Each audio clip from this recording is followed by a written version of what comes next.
Russia has so much wealth that it can afford to spend billions of dollars on massive infrastructure projects, including ones that seem frivolous. The Russky Bridge is the longest cable-stayed bridge in the world, but it doesn't see much use on a daily basis. Russia spent a staggering $1.1 billion to build this impressive bridge that connects the Vladivostok to Russky Island. The only problem is that Russky Island is sparsely populated. Only 5,360 people actually live there, so Russky Bridge was called a vanity project by many people when it was proposed. Here's why Russia built $1 billion bridge to nowhere.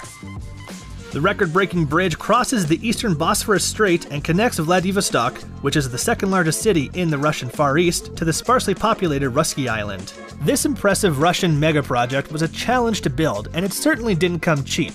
Engineers worked tirelessly to design the stunning bridge, and construction workers spent thousands of man-hours building the bridge as quickly as possible. It would be fair to say that Russia's bridge to nowhere is an engineering marvel. The massive pylons that support the cables stand 390.2 meters tall and required 20,000 meters of concrete mix to build. The staggering height of the pylons means that the Russky Bridge is also one of the tallest bridges in the world. The sheer size of this mega project makes you wonder why Russia would build such an engineering feat in a place so barren. The Russky Bridge was built to serve the 2012 Asia-Pacific Economic Cooperation Conference. The summit, which aims to promote free trade between Pacific Rim nations, was held at Far Eastern Federal University on Russky Island. Surprisingly, this is not the only cable-stayed bridge that Russia built in preparation for the summit. The Zolotoy Bridge, which connects Vladivostok to the Churkin Cape, was completed just months before the summit as well.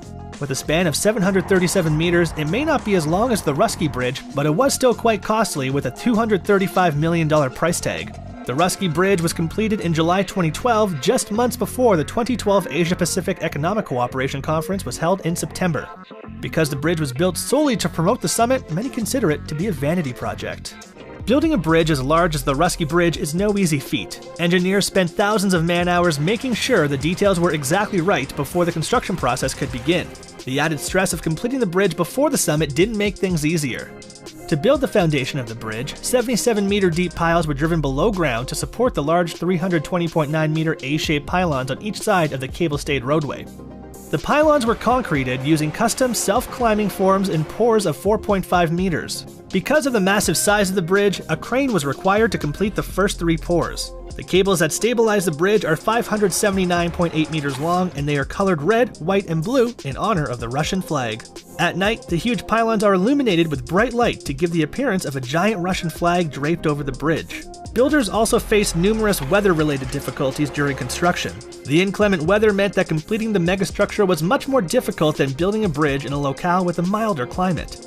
Construction workers faced wind speeds of 36 meters per second, which resulted in 6-meter-high waves. The ice in the eastern Bosphorus Strait can reach a thickness of 70 centimeters, and temperatures in winter can plummet to minus 31 degrees Celsius. Imagine carrying ice-cold rebar and dealing with bone-chilling winds. Jobs don't get much tougher than that. Building the bridge in the summer months was also very challenging. Imagine working a labor-intensive job in blistering heat. I bet those workers needed a lot of sunscreen. Temperatures in Vladivostok can reach 33 degrees Celsius in summer months. The extreme weather conditions surely took a toll on workers. So much material was needed to build the bridge that over 1,300 meters of railway track was built to transport it all. 2 huge production facilities were built in preparation for construction, one on Russky Island and another on Nazimova Peninsula. Thousands of builders worked tirelessly to construct the bridge, and many actually lived on site in living quarters during the process. All that hard work really builds up an appetite, so naturally there were canteens built on site as well to feed all the hungry workers. Office buildings, welding workshops, laboratories, and concrete mixing plants were also built on site. More than 900 meters of viaducts were built to provide an approach to the bridge, and the concrete and steel viaduct columns ranged in height from 9 to 30 meters high. 1.5 million cubic meters of dirt and rock were moved to build the construction sites on each side of the eastern Bosphorus Strait, and state-of-the-art Russian cranes and equipment were used in the building process. The project began in 2008, and in just 4 short years, the bridge was finished. The bridge was officially named Russky Bridge on September 2, 2012, which was just 1 week before the 2012 Asia-Pacific Economic Cooperation Conference. Russia spent $1.1 billion to build the Russky Bridge, but that's just a small part of the financial picture. The $1.1 billion construction cost was part of a larger $20 billion investment in the area. The massive investment also included the aforementioned Zolotoy Bridge and a brand new Far Eastern Federal University campus. Other than the university, there really isn't much going on Russky Island. Only 5,360 people actually live on Rusky Island, which led many locals to wonder why such a huge bridge was being built at such an exorbitant cost. Rusky Bridge has 4 lanes total, 2 going in each direction, and the bridge can handle 50,000 cars per day. However, it sees nowhere near that amount of traffic. Boats and ferries had no problem meeting the transportation needs of residents and visitors before the bridge was built. The high cost to maintain the bridge seems excessive considering only a few thousand cars and tourist buses actually use the bridge. Rusky Island may not literally be nowhere, but it's about as close as you can get. Before the bridge was built, many locals were worried about the potential impacts. Some locals thought it was unnecessary and complained about the environmental impact, but others were looking forward to a bustling economy and increased tourism. The long-term goal of the Rusky Island Bridge project was to turn the area into a tourism hotspot, but so far, that hasn't really happened. Tourism has definitely increased, but not to the extent that 50,000 vehicles are crossing the bridge every day.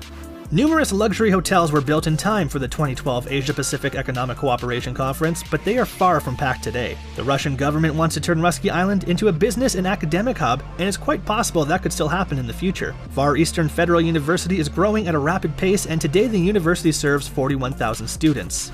Studying at the Rusky Island campus must be very relaxing. Imagine being able to earn a top-notch university education on a sparsely populated island. Studying would be much less stressful without the loud noises of a major city. Far Eastern Federal University's Rusky Island campus is used to hold conferences fairly frequently, so it is not as if the Rusky Bridge is a total waste. Rusky Bridge may be a waste now, but there is still hope that it could become a vital piece of infrastructure in the future. One such conference that is held at Far Eastern Federal University is the annual Eastern Economic Forum. It is nowhere near as large as the Asia-Pacific Economic Cooperation Conference, but it is attended by many high-profile visitors. Russia has money to spend, so expect to see plenty more mega projects in the future, even if some of them seem like a complete waste. Russia is currently in the midst of a massive infrastructure overhaul. The country could look very different in only a few years. Natural gas company Novatek is building a massive Arctic terminal on the coast of the Gaidin Peninsula. The $2.2 billion Utreni terminal will handle more than 40 million tons of liquefied natural gas, and that's just the tip of the iceberg. No pun intended. Russia is also spending $96 billion to modernize and revamp the country's highways, airports, railways, and ports. Prominent projects that are part of this investment include the Moscow-Nizhny Novgorod Railway, Zubga-Sochi Motorway, and the Beregovsky Port. There are also plans to spend $47 million to revamp Pevek Airport, which is the northernmost airport in Russia. The Moscow-Nizhny Novgorod Railway will transport passengers over 400 kilometers. There are also plans in place to build a high-speed rail from Moscow to St. Petersburg. That's 1,100 kilometers of railway track total. That's it, folks. Have you ever traveled across the Rusky Bridge? Are you inspired to visit Rusky Island in the future to see this engineering marvel up close and personal? Are you surprised the bridge was completed on time despite the harsh weather conditions? Let us know in the comments below, and be sure to like and subscribe if you enjoyed this video.